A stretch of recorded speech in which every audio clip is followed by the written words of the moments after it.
Welcome to the Governance Podcast, hosted by the Centre for the Study of Governance and Society here at King's College, University of London. My name is Mark Pennington, and I'm the Director of the Centre. One of the most widely discussed topics in the field of governance and political economy in recent years concerns the impact of what are often called neoliberal ideas.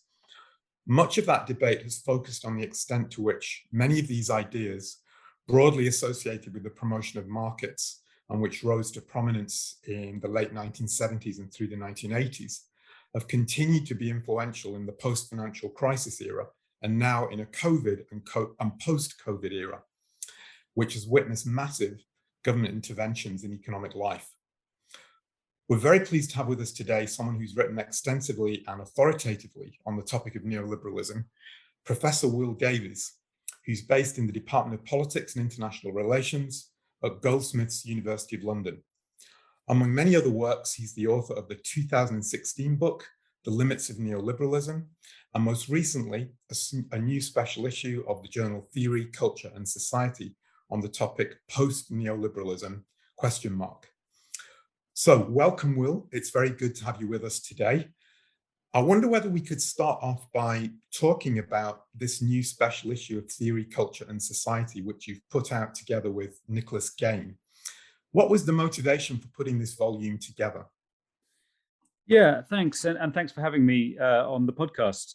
It actually began, as is the way with the speed of academic publishing, in a pre-COVID world. And actually the pieces are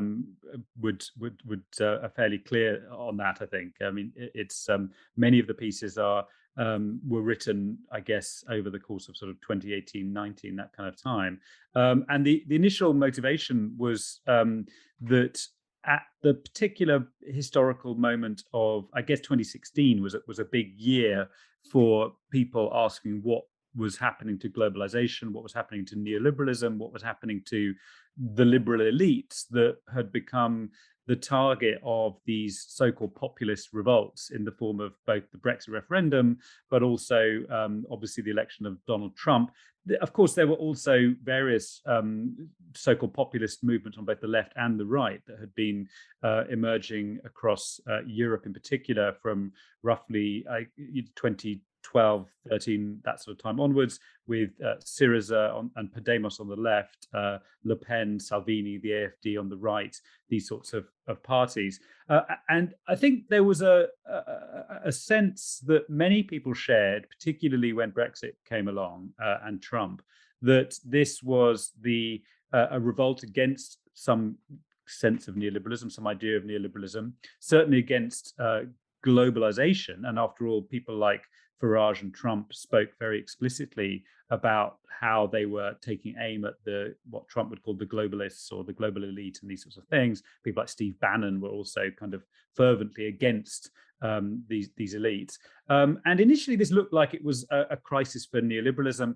Nick Gain and Nick is at Warwick in the sociology department there, and the editors of Theory, Culture and Society, Mike Featherstone and others, wanted to at least kind of set out to explore what this all meant. And we set about finding many interesting writers on topics of nationalism and its relationship to neoliberalism on the outright, but also some people who've done some of the most interesting recent historical work on neoliberalism, such as Melinda Cooper, Doric Gaver, Quinn Slobodian.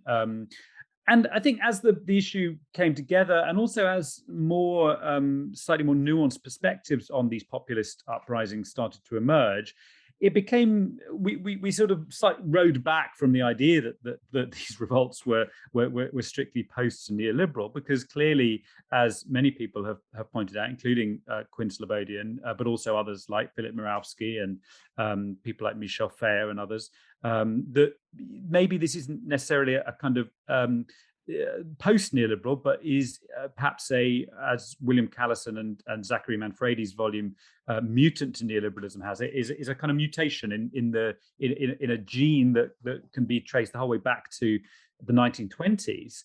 And at various times, the neoliberal thought collective, as Mirowski calls it, has actually indulged in forms of nationalism, forms of racism, forms of efforts to defend patriarchal norms and this sort of thing. So therefore, that suggests that perhaps the appearance of figures like Viktor Orban or whoever it might be, or the Brexit Party, or these sorts of things, aren't necessarily kind of diametrically opposed to neoliberalism, but have quite a complicated history and genealogy that in some senses overlaps with aspects of neoliberalism. I think clearly they are opposed to what you might call a third way cosmopolitan 1990s vision of neoliberalism, but that there are other traditions that perhaps they are more entangled with. Okay, that's great. So, I mean, I think this really raises an interesting question that certainly struck me from reading the volume, and it is a question that's quite long-standing, which is really to say, is there and has there ever been an essence of neoliberalism? I mean, if you look at, and I know some of the papers in the volume refer to Foucault's lectures on the birth of biopolitics, which have been very influential in the way that people categorize neoliberalism. I mean, he identifies the ordoliberal strand associated with a number of continental thinkers. He identifies a Chicago economic strand, but also a strand that he refers to that overlaps with that, which he refers to as anarcho-liberalism. He identifies Hayek as a thinker who is somewhere in between these two different strands. You then also have, although he doesn't talk about them specifically, public choice theorists who are very much influenced by a rational actor, neoclassical economic model of man, but applied to politics. But you have that in very sharp contrast, I would say, to the Hayekians who reject the idea of homo economic as a useful model of human action.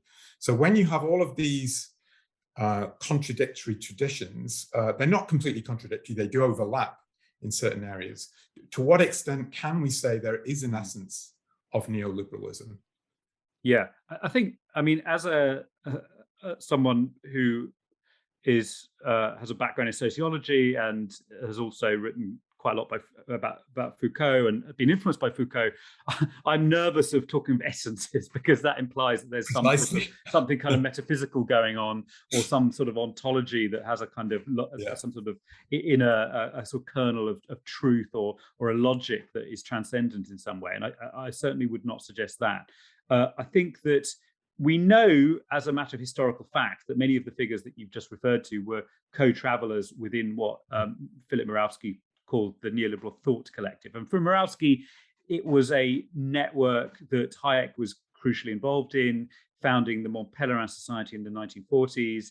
And that attracted philosophers, lawyers, economists from all over the world, from Freiburg, the ordoliberal school that you referred to, the Chicago School of Neoclassical Economics, people like Milton Friedman and others as well. And it also would have appealed to Austrian economists such as Hayek. Obviously Hayek, he was the founder, but there were other figures who Hayek's philosophical buddies, such as Michael Polanyi and these sorts of people, Karl Popper, were also part of this as well. Not often seen as neoliberals as such, but they were part of it. So we can do a kind of genealogy of the thinkers, which many people have done. Mirowski, but also Quinn Slobodian's Globalists, which is a history of what he calls the Geneva School, which is particularly figures like Wilhelm Röpke, who was an ordoliberal, but also figures who were interested in the construction of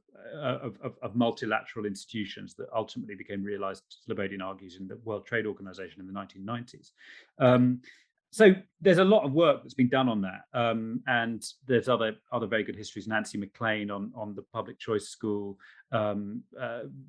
Melinda Cooper's superb family values on some of the kind of campaigning that these figures did around issues of the family and the dismantling of the welfare state from the 1960s onwards. What I suppose I, in my own work, would say, and this is in the limits of neoliberalism in my book that you referred to at the beginning, is that neoliberalism, one thing which many of these thinkers share is in some sense an economic view of the state. Now, not necessarily the public choice view of the state, which, as you say, is a kind of rather reductionist neoclassical idea that bureaucrats and lawyers and representatives, legislators and representatives are just as sort of self-interested as anyone else, and this sort of thing, Patrick Buchanan and others. But the state, the state can be understood, rationalized, and criticized according to some kind of economic logic. Now, in the case of Hayek, and Hayek clearly, and you know this better than I, but Hayek clearly had a very strong understanding of what the state's view was, but that it was a view that the state ultimately its purpose was to be found within the catalaxy of the free market in some sense.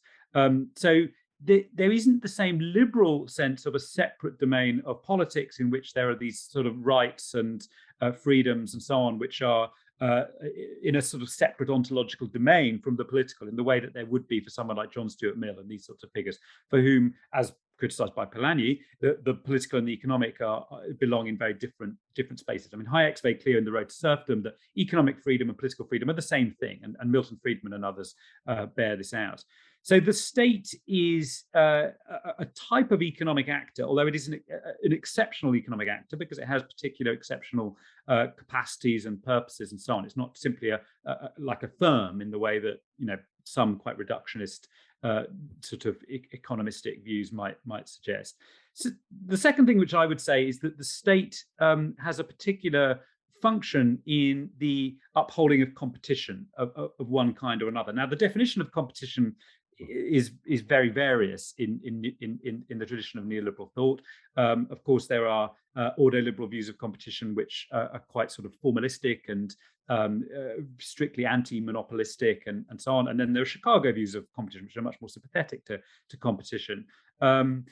And then there are views of competitiveness that I talk about in my book, which is more about trying to kind of sow the kind of cultural and political seeds of a dynamic and enterprising society and economy, which is something that someone like Michael Porter, I examined the work of these sort of business strategies. But for me, competition becomes a central constitutional principle of economy and society, and which the state has a central purpose in upholding. I mean, Hayek argues in The Road to Serfdom that you can either plan against competition, which is what any type of totalitarian or social democratic or Keynesian project does, or you can plan for competition, which is what a neoliberal state does. And this creates the kind of, you know, Tina logic of Thatcherism in a way. So, well, there is an alternative, but there's basically only two options, which is, so I suppose there is an alternative, but there's quasi-socialist options, and then there are pro-competition options. And I think it's that kind of logic, which I think you can see, it's there in the work of Ludwig von Mises back in the 1920s as well, which is that, you know, you either have a system in which the central goals of society are established by some kind of imposed consensus, but by the state, possibly involving violence, possibly involving something quite totalitarian, or you have a system in which the values and the preferences and the tastes of society are in some sense a sort of competition with each other. And it's a brutal logic, but it's also quite a difficult one to argue with. And that's why partly how the force of public intellectuals such as Milton Friedman was so powerfully felt from the 1960s onwards, was simply say, well, how are you going to agree on a common cooperative goal for society other than via some kind of competitive logic? I think that's a very fair characterization. Actually, I think that's excellent. Just thinking about, you know, the way we think about the state and how it relates to neoliberalism, but also actually to other ideas. How can we think about it? I mean, you mentioned Foucault there.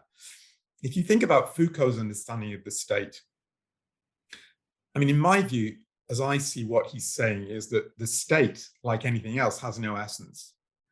The state is really just a site at which various discourses sort of either cohere with each other or contradict each other. And that seems to me very relevant to thinking about how we understand what has happened over the last 40 or 50 years and what's happening now, in terms of thinking of the state as being a sort of amalgam of different discursive influences. So if we were to think about neoliberalism, what would you say have been the most influential of these different strands? How have they interacted with each other, and how have they actually formed maybe hybrids with non-neoliberal discourses? Yeah, it's interesting. I mean, this also relates a little bit to my contribution to the Theory, Culture, Society volume, which is called "The Revenge of Sovereignty on Government," which is about sort of, I guess, the last 6-7 years of what's happened within to neoliberal states, which I argue is partly an elimination of a kind of economistic rationale in favor of a more sovereigntist rationale. I mean, so for Foucault, Foucault argues. He gave 2 years of lectures on liberalism and neoliberalism, 77 to 78 and 78 to 79. And in the first set, which is published as Security, Territory, Population, he develops this notion of government, which became hugely influential particularly in British sociology in the 1990s via the work of people like Nicholas Rose, Thomas Osborne, Andrew Barry, these sorts of figures. And that, what I think people found so interesting and exciting about that was that effectively what Foucault was opening the door to, which Rose and others really then ran with, was this a vision of state power that actually sort of decenters the state in some sense, so that actually the way society is governed is much more about sort of this coincided incidentally with a whole literature around governance by people like Rod Rhodes and others in the 90s, Christopher Hood on new public management and these sorts of figures. That there was this sudden kind of sense that actually maybe the state was not as Hobbes had said, i.e. a kind of a central repository of some kind of absolutist overwhelming power upon which civil society is then, or by which civil society is then founded and made possible. But actually perhaps the power that is most important to what we think of as politics and the state is actually dispersed through society via forms of public-private partnership, via alliances between centralized bureaucrats and decentralized social scientists, professionals, experts, medics, psychiatrists, that actually what Foucault called governmentality is this kind of dispersal of discursive and calculative logics that have no center. They don't sort of emanate outwards from the state in the sense of as the way that, from a rather traditional vision of state sovereignty as sort of founded by Hobbes, but then really kind of also adopted by, say, Max Weber with his famous definition of the modern state as having a monopoly on legitimate use of violence. But that actually governmentality is sort of scattered and dispersed, and it has no, if you go and try and find the sort of essence of it, the center of it, you won't find it. It right. sort of, yeah. it flows in all directions. And now I suppose this captured something quite light, whether this, I'm not saying that, Foucault, as you mentioned, didn't write or speak about the Virginia School of Public Choice explicitly, but certainly I think that what Foucault's, in some ways, American neoliberalism, which is fervently anti-metaphysical. If you read people like Milton Friedman, but also one of the schools that I discuss in my book, the Law and Economics School of Richard Posner, Gary Becker to some extent, Stigler was sort of adjacent to them.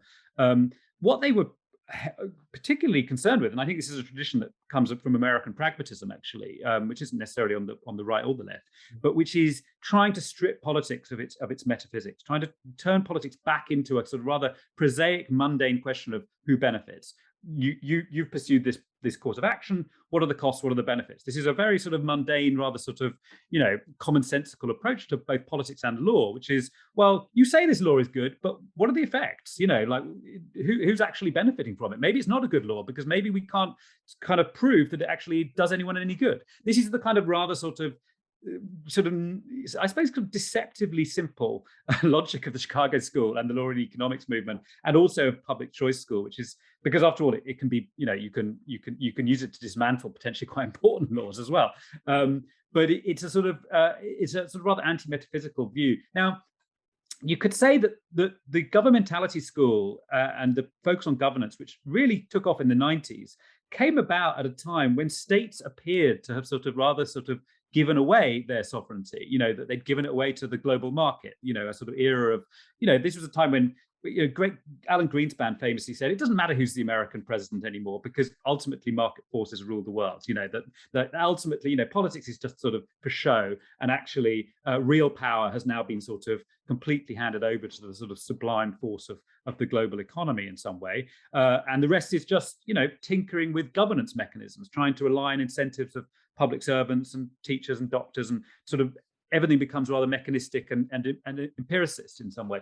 I think what happened in 2008, and this is why my paper picks up, is a sudden rediscovery that the state had never given away that much sovereignty at all. Because actually what the state had to do in 2008 was to draw on the fact that it is able to borrow and spend and take emergency decisions on a scale that nothing else is. Not, Jeff Bezos can't do that. The global economy in some kind of diffuse sense can't take those sorts of decisions. So that what people like Gordon Brown and what the figures around George W. Bush were doing over the autumn of 2008 and on through 2009 was a demonstration that actually sovereignty resided with the state, that the state is capable of doing exceptional things that no other actor in the economy is capable of doing. But I think the interesting thing, and this is where I think one of the most interesting books on this kind of question of sovereignty and the economy, which I was very influenced by, is Joseph Virgil's The Ascendancy of Finance. And his argument is that actually states have always implicitly shared their sovereignty with financial markets since the 17th century, since the birth of central banking and the birth of financial markets as we now understand them, and the birth of national debts as we now understand them. But there is a sudden explosion of sovereigntist discourses from 2008 onwards. Now, in terms of going back to your original question, so this is rather a long answer to the question, but I mean, after that moment, this is when people went back to read the Neoliberals, went back to read Hayek as well, and realized that actually, there was quite a strong concern with sovereignty in some of these neoliberal texts. Maybe not in the American neoliberals, who, as I say, have a sort of rather more kind of pragmatist, empiricist approach to power, but actually the question of decision, the question of exception, the question of sovereignty is there in Eucken and Rüpke and particularly in the German neoliberals, some of whom actually were quite influenced by Carl Schmitt, as Quintus Lobadian's history shows. So I think that there is a sort of a different view of what neoliberalism means after 2008 than what it looked like between sort of roughly sort of, the early 1980s and 2008. But if we follow up on that, so if we think, before let's come on to the the post-financial crisis period and the COVID period in a moment. But if we just pursue this line, the sort of governmentality line, I guess what I'm driving at, and this goes to the idea about what is neoliberalism, is if you take this view that there isn't a sovereign center that's sort of generating these power systems, it's all coming from below. Neoliberalism, however we understand it, was not the only set of discursive practices or ideas that were circulating through, for example, the 1990s. So if you read, I don't know whether you're familiar with, say, Mark Beaver's work on democratic governance. I mean, he's a Foucauldian to all intents and purposes. And he argues that communitarian discourses about networks were very influential in that period that couldn't necessarily easily be described as neoliberal. So what you end up with actually are hybrid discourses, which have got strands of neoliberalism, but strands of something else. And so I guess my question is then, how do we evaluate what's actually happening when what we're really talking about is this hybrid discursive realm? I guess it's fair to say sometimes there are hegemonic influences, that some are more influential than others. But is that what people mean by neoliberalism, that it was more influential than these other discourses? Well, I think partly what they mean by neoliberalism, as far as the 90s is concerned, is the death of socialism. I mean, that's I mean, obviously, the fall of the Berlin Wall in 1989 was the sort of confirmation of the lack of an alternative in some sense, and also the death of a project which, of course, cannot go away altogether. And in some ways, it comes back with the whole problem of climate change, but a project of a political mandating of goals that usurps the logic of the market. And of course, in Hayek's analysis, this is the road to serfdom, is this claim that it's possible to sort of come up with a higher form of knowledge than that which is generated by the price system. And in that sense, there's a sort of an acceptance on that the market will decide things, and the market can know things that states can't any longer seek to trump in some way. And that, of course, the area where that argument is made, it becomes most kind of powerful, is in relation to finance and financial markets, and the sense that actually that greater and greater and greater liquidity translates into lower risk. And the argument that which of course is precisely what was then proved wrong in 2008, but the way that argument works is a neoliberal one, which is that the more actors there are in the market, the more knowledge there will be within the being fed into the financial markets, and therefore the prices will become more and more kind of truthful in some way. I mean, Foucault says that ultimately what happens with neoliberalism, actually he says this about liberalism from Smith onwards, but I think it becomes more acute with neoliberalism, is that the market becomes a zone of truth. Foucault argues that the price signal is not simply something concerning welfare and sort of efficiency and the kinds of things that economists think markets are about, but actually the price system attains a kind of constitutional function of generating facts and revealing truths about things. And I think that on a fairly hegemonic way, I hear your point about these other discourses being fed in. And of course, Blair and Clintonism, there were all sorts of things going on. There was, Robert Putnam and social capital, and there was other notions of, there were other right-wing discourses to do with sort of dependency and these sorts of things that were also being fed in. Yes, communitarian ideas, people like Etzioni and these sorts of figures were in the mix. So I completely hear what you're saying. And of course, the argument that is constantly used against the very idea of neoliberalism is, you call Tony Blair a neoliberal, but actually the state grew during that time, which it's not that difficult to deal with that as an argument, actually, because there's plenty of, I think the idea of a left neoliberalism makes perfect sense. And, Foucault was quite quick on this to show that people like Rougier and others in the 1960s were arguing for sort of interventionist welfare states, but interventionist welfare states aimed towards boosting employability and competitiveness and flexibility of people's kind of relationships to their own skills and their own careers and this sort of thing, which is a distinctive neoliberal approach to the welfare state. So I think you're right. I think there were lots of other, and the other thing which I think also needs to be mentioned, which I've sort of alluded to in relation to people, I mentioned Christopher Hood's work on new public management. Managerialism, really what in the UK anyway, from the late 80s onwards, you could say that if Thatcher spent the early 80s fighting inflation and the trade unions, once those battles were sort of more or less won by the late 1980s, Thatcherism and then subsequently Major and Blairism becomes a project of public service reform as much as anything else, in terms of things like you get the birth of Ofsted in education, you get our beloved research excellence framework, or the research assessment exercise was at a similar time, and a sort of what Mike Power from LSE calls the audit society, this kind of explosion of audit. So, and the explosion of regulators, Ofgem, Ofsted, Ofcom, that's much later Ofcom, but these various regulators, the way society will function is by taking the state out in a fairly neoliberal fashion, but only certain kind of the state. Meanwhile, a different version of the state, this version which, as you say, Mark Beaver's work is concerned with, is this rise of governance, and that is a vision of technocracy, but of a sort of I guess you could say a sort of post-socialist or a kind of non-socialist vision of technocracy. It's not a technocracy that someone like Neurath or Langer would have recognized. It's a technocracy that oversees the conditions of competition and is involved in kind of providing people with scores a lot of the time. It's providing, you know, Ofsted goes around deciding which is a school is outstanding, which one is excellent, which one is good. The ref decides whether our papers are 4-star or 3-star or 2-star, something. So you get this kind of birth of a sort of referee technocrat.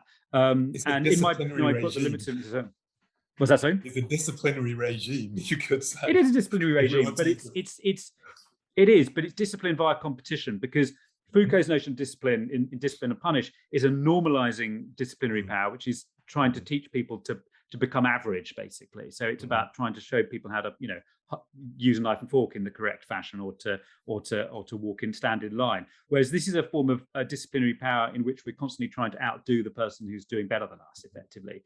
And that has a kind of economic logic, but it also has a kind of ethical and political dimension to it that many Foucauldian scholars have been interested in.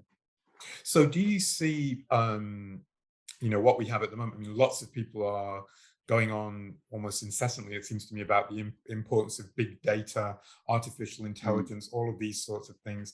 Are those, do you see those as part of the same process of this sort of monitoring type regime, where you have these various classifications that are being monitored, where people compare each other through things like big data techniques? Yeah, I mean, so the really interesting thing about this is, I think, you know, if big data is really curious, because big data is very unlike a conventional audit of the sort that, say, Mike Power has worked on over the years, because audits conventionally are a little bit like, well, they're tests. They tend to involve the publication of criteria. So we know, with, you know, the ref has all of these endless documents about what counts as internationally important, and, you know, all these kind of things. So you know what different scores mean and so on.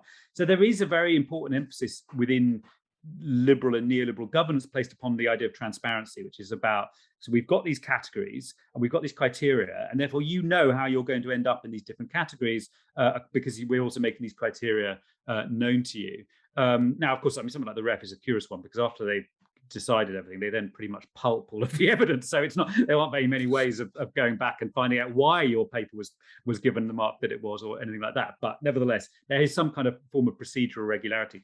Big data does not have these kind of a priori kind of commensuration devices, because effectively the epistemology of big data is collect everything you can and then try to spot patterns within the data. So it's not an effort to go out and collect data according to a particular method, which is also how, you know, the social sciences tend to work, or market research and these sorts of things, which is we've got these types and we're going to find out who goes in which one. Instead, it's an attempt to sweep as much data as you can, and then algorithmically, in some sense, the classifications are emergent from the data, rather than the data being collected in order to fit the classifications. Now, that has very different kind of political implications. It's closer to what, and this is what Deleuze refers to in his critique of Foucault as not a society of discipline, but a society of control. And if discipline is normalizing, that is, it kind of puts people into, it sort of brings people into categories and gets them to behave according to types. Control is a kind of constant sort of nudging in, if you like, which is, you know, a bit like sort of behavioral economic sense of nudging, constant steering, constant kind of assessing of, it's very much focused on real time.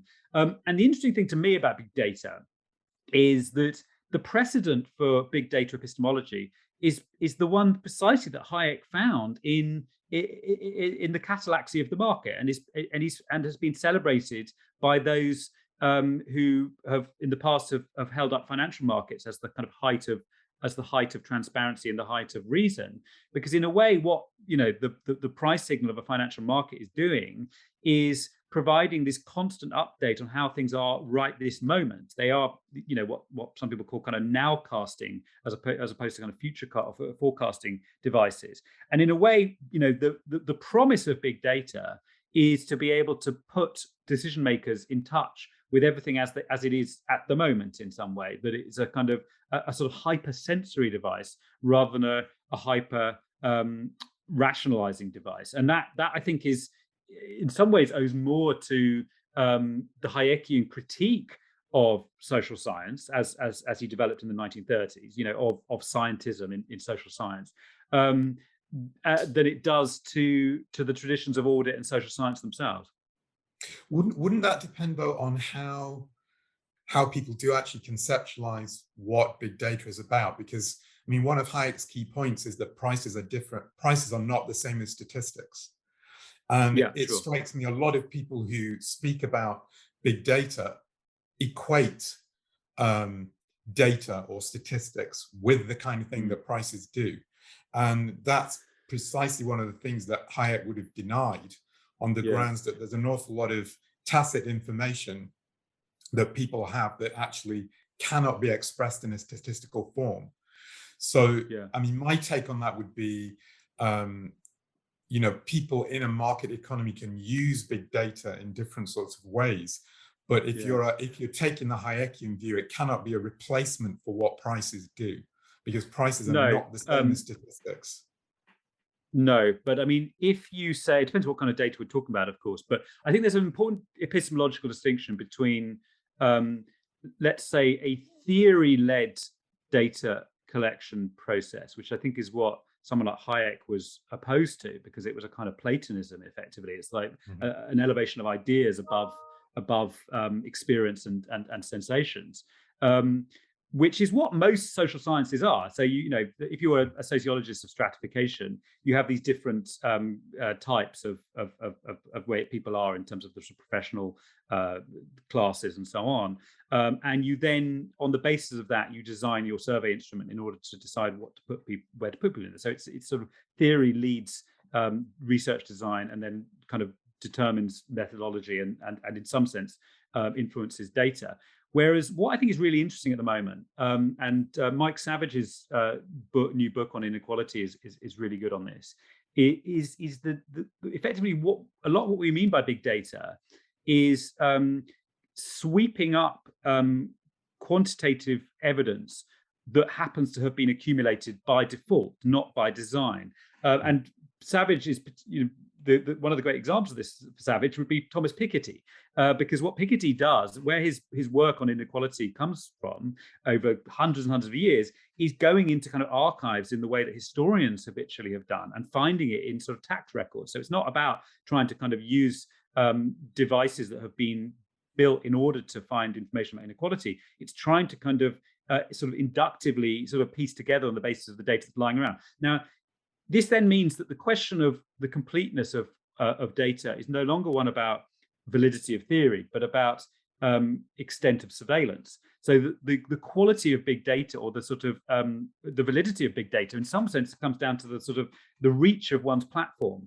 Now, if you're Amazon and you've got Alexas in people's houses, the data starts to become far closer to Hayek's vision of price than to, say, you know, Durkheim's vision of statistics, because Alexa is listening to people the entire time, whether they like it or not. And it's not just listening to what they say, it's listening to how they say it, it's listening to their tone of voice, it's trying to find out different forms of emotional distress that people might be under. It is trying to piece that together with what they do on the internet. Equally, you know, Facebook is tracking people whether or not they're using Facebook. That's the way their APIs work, is that, you know, you can be on other websites, but Facebook is tracking it. So effectively, what these companies are in the job of, in my view, is effectively trying to build platforms that have, maybe they'll never have as much reach as the global market, which ultimately has a kind of epistemic authority that no single human can ever match for Hayek. But nevertheless, if you build a platform that has that much reach, you are beginning to break into a kind of epistemic territory that for Hayek belongs to the market, rather than to the kind of rather more kind of I guess, you know, theory-led epistemology that we traditionally associate with social science. So in that sense, I think big data is potentially a kind of you know, bridges between a Hayekian worldview and the worldview of those that Hayek was trying to oppose. That's really interesting. That's really, really interesting. Thank you very much for that. I wonder if we could go on just in the final part of the conversation to think about, you know, where is neoliberalism going, or where is the current sort of policy environment going as you see it? I mean, in your own piece in this volume, you talk about a sort of anti-neoliberal trend, which is this sort of attempt to repatriate supply chains, arguments which sound quite protectionist in many ways, which are sort of against the logic of the global market. Could you say a little bit more about that and how influential you think that trend is? Certainly in the context of perhaps of Brexit or some of the other events that are happening in Europe, relative to other sorts of trends that may push in a different direction. Yeah, I mean, we keep being kind of blindsided by developments at the moment. History is sort of so kind of alive at the moment. You can get things very wrong, and I'm sure I've got a few things wrong in bits and pieces I've written over recent years. As I mentioned, the special issue was put together before COVID. We then wrote an introduction, Nick Gain and I, which tried to reflect on the kind of consequences of COVID. In particular, that COVID. There were a couple of pre-2020 dimensions of political economy that seem to be exacerbated. One is the kind of rebordering of the world, the sort of deepening of kind of national differences and boundaries. And the second is the ongoing rise of the platform economy of one kind or another. I mean, these are kind of fairly obvious consequences of what's happened over the last 2 years, 18 months. So I think in terms of this sort of repatriation, this renationalization, I mean, clearly, populism offered populist rhetoric, and the appeal of populism, clearly in an electoral sense, was partly about a kind of a desire to reject the metropolises, the elites, the central banks, and this sort of thing. And clearly, some of that rhetoric has now become normalized within, well, certainly in the UK. I mean, whether Johnson is actually serious about sort of levelling up and this sort of thing, but nevertheless, the sort of culture war aspect of Brexit and so on seems to become a kind of a sort of mainstream part of British politics. The fact that Labour has to go to such lengths to try to convince people that it is on the side of the military. I mean, that's partly a legacy of the Corbyn leadership, but nevertheless, there is a sense that the cultural has become obviously more important over the last 5 years. I think that some of the interesting things to watch are obviously what central banks do about inflation. I mean, this is a huge one, because if neoliberalism, by probably the most conventional histories of neoliberalism, not of neoliberal thought, but of neoliberal policy, see it as beginning with the monetarist assault on inflation in the late 1970s and the early 1980s. And that's seen as being the kind of, the transition from Keynesian, or out of the crisis of Keynesianism into neoliberalism, was these punitively high interest rates in the late 70s, early 80s, which also created very, very high unemployment. Now there are curious signs that is not being repeated, because after all, we currently see inflation rising at the moment in the UK. Interest rates are not going up. We see tightening of labour markets. I mean, Andrew Bailey has said that if we did see wage-led inflation, then he would put interest rates up. But often they speak much more hawkishly than they actually behave at the moment. So they seem to kind of send out these sort of signals to the market, but then not do much about them.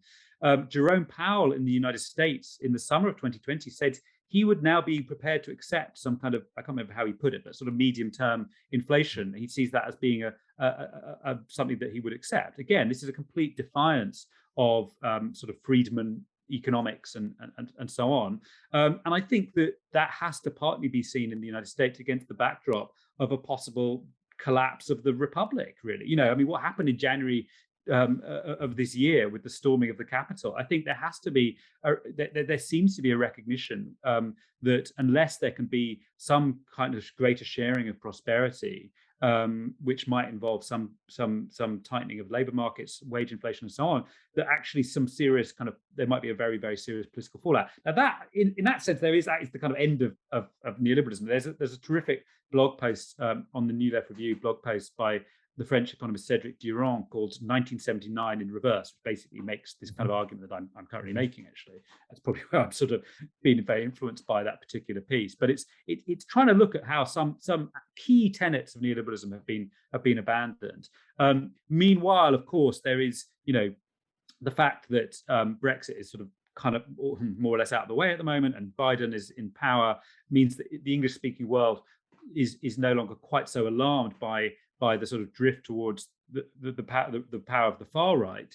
But certain nationalist, xenophobic, anti-refugee, Islamophobic, but also anti-green forces on the right have not they haven't disappeared. I mean, these things are, what Farage's next move in the UK is many people are thinking, it could turn into a referendum on net zero. But equally, there are very complicated political forces all over Europe at the moment, and Trump is currently favoured to be the next United States president. So, I mean, the kind of the political turbulence of the last few years, we took our eye off it in relation to COVID in certain respects, but some of these aspects of the kind of post-neoliberal question have not gone away. Yeah, I mean, just thinking about the question of nationalism, which I think is very important here. Liberalism, not just neoliberalism, but sort of liberalism as a sort of philosophical perspective, has always had this sort of interesting tension with nationalism, in the sense that nations seem to be, in some sense, anti-individualistic. But on the other hand, many liberal movements have been influenced by ideas about national self-determination or self-governance, or these kinds of ideas, which you can think about in the context of Brexit or some of the other movements that are operative in Europe. And I guess it takes us back in a way to the question I started off with about whether there's an essence of neoliberalism or not, and how useful it is to use those kind of terms. So I read the piece by, is it Davies? I'm not familiar with her work particularly, but she was trying to make the argument that some of the things that are going on in Hungary are a kind of mutation of neoliberalism. But that struck me as being, I found that argument implausible in the sense that we also have the nationalism of the Scottish National Party, but one wouldn't necessarily say that is neoliberal. So unless you're very precise about how the sort of concepts map onto each other. I mean, I think so that, again, it's a question about different genealogies of neoliberalism. And as I said earlier, I don't believe there's an essence of neoliberalism. I think Doric gave us a paper, talks about Orban's government as being ordo-nationalist, and the ordo is a kind of is a sort of reference to ordo-liberalism. Reference to the ordo-liberalism of the Freiburg school. Now, the ordo-liberals, it's easy to sort of, I think part of what the histories of neoliberalism have done really well with Slobodian, Melinda Cooper, Wendy Brown, and others have done very usefully, is to show how ambivalent certain aspects of the neoliberal intellectual trajectory were. If we're willing to say that there was a neoliberal intellectual trajectory, which I think is a more reasonable thing to say than that there is an essence, because after all, from Mises via Hayek, via the first generation Chicago school, via the ordo liberals, I mean, they saw themselves as allies. They saw themselves as sort of outcasts from a kind of Keynesian corporatist socialist establishment, and they saw themselves as being the kind of fringe that needed to save liberty. And I mean, this was self-conscious, so I don't think it's too much of a reach to say that they had a common project. But I think it's worth one of the things which is interesting, is that the many of the ordo liberals, the other person, Werner Bonfeld's work is really good on ordo liberals, which shows quite how morally conservative they were. Milton Friedman was a libertarian and a relativist, frankly. He thought live and let live. If you want to go to war, that's fine, but you should be paid properly for it. There's a sort of sense of kind of like, that the market is really good because it doesn't ever force anyone doesn't force anyone to do anything they don't want to do, kind of thing. Whereas the ordo liberals of Rupke, in particular Rupke and Eucken, Böhm and others, very strong sense of patriarchal norms, of the property owning family as being the basis for what I can't remember if this is Eucken's term, maybe it's Werner Bonfeld's kind of own term, but of what they call deproletarianization, that the threat facing Europe in the 1930s and 40s was that of mass society, that people become part of this kind of mob, sort of that they join trade unions, that they get behind strong leaders, and they become part of this mass. And the way to fight that was not actually the individual or the consumer, or I mean, obviously it was the market, but the crucial sort of addition to the market, as Thatcher herself also said, was the family, and that the family had to have strong gender roles, property-owning, patriarchal, and Christian as well. I mean, there's a sort of strong Christian dimension to this. Now, unfortunately, that also often went together with some quite strong racial hierarchies. I mean, this is what Slobodian's book reveals in quite shocking details of how, and Melinda Cooper's contribution to our volume, incidentally, our Theory, Culture and Society edition, which is about Murray Rothbard, the American libertarian, who had very racist ideas about who was capable of living an independent property-owning lifestyle.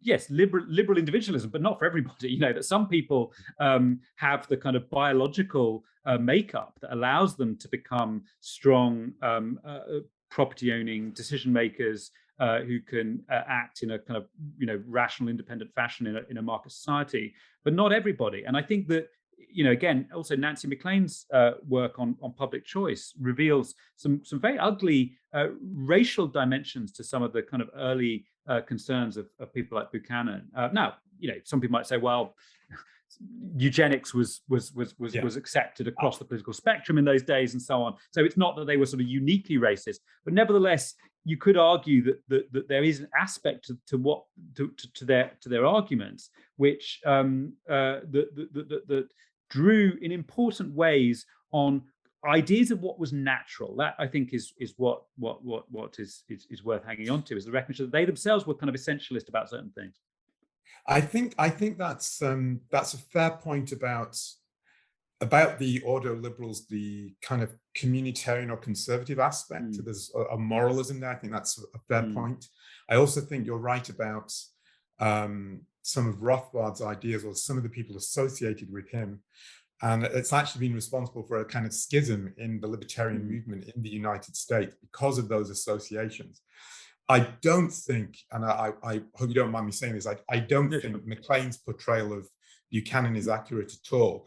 I mean, lots of people have actually unearthed letters that Buchanan wrote explicitly saying that he didn't want educational vouchers to be used in a way that would allow for racial segregation. In fact, he wrote to the Institute of Economic Affairs saying, if you're advocating vouchers in the UK, be aware of the fact that they've been manipulated by some people in America to push for segregation.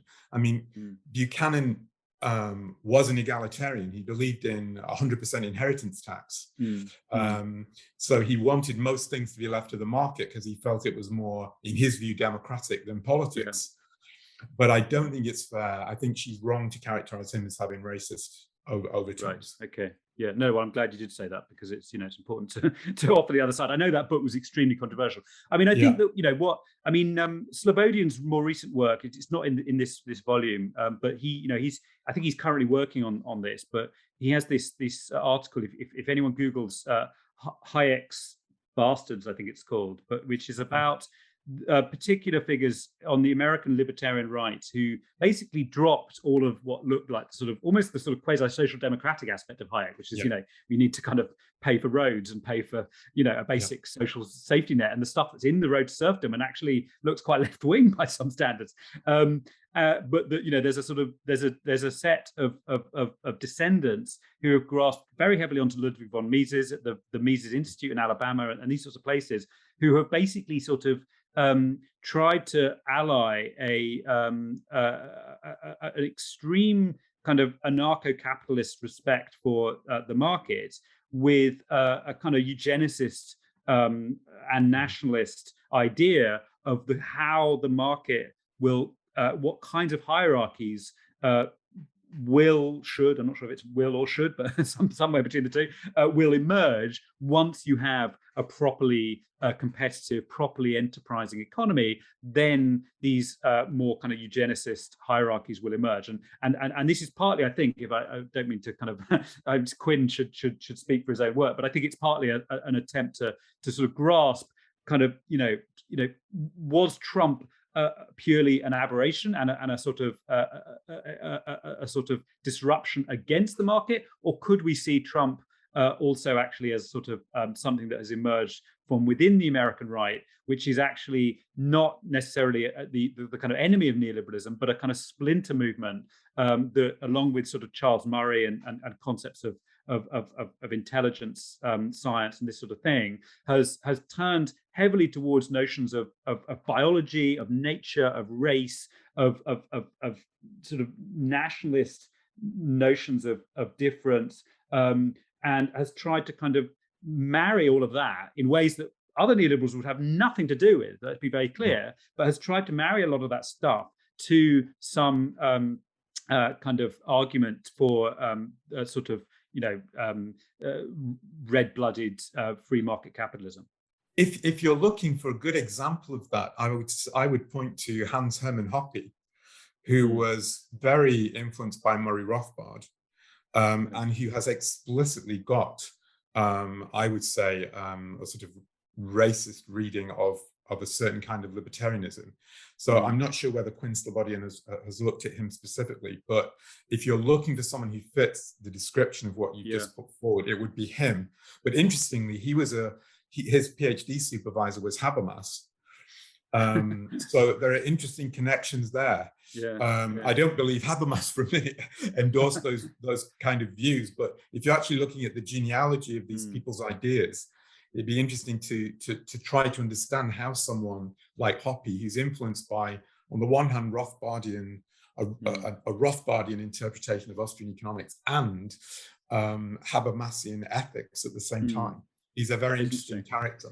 I mean, and the one thing which, if I may just sort of add one more kind of detail from the Theory of Cultural Society collection. I mean, there's a couple of papers in that, one by Harrison Smith and Roger Burrows on Urbix, which is a kind of neo-reactionary software project, and another paper by Alan Finlayson on the alt-right and some of the kind of the rhetoric of alt-right communities online. And I think what the relevance of these to what we're talking about is that what these sort of, it's almost like a splinter from the splinter movement in a way, because it's a sort of, it's a politics of pure exit, as Harrison Smith and Roger Burrows' paper explores.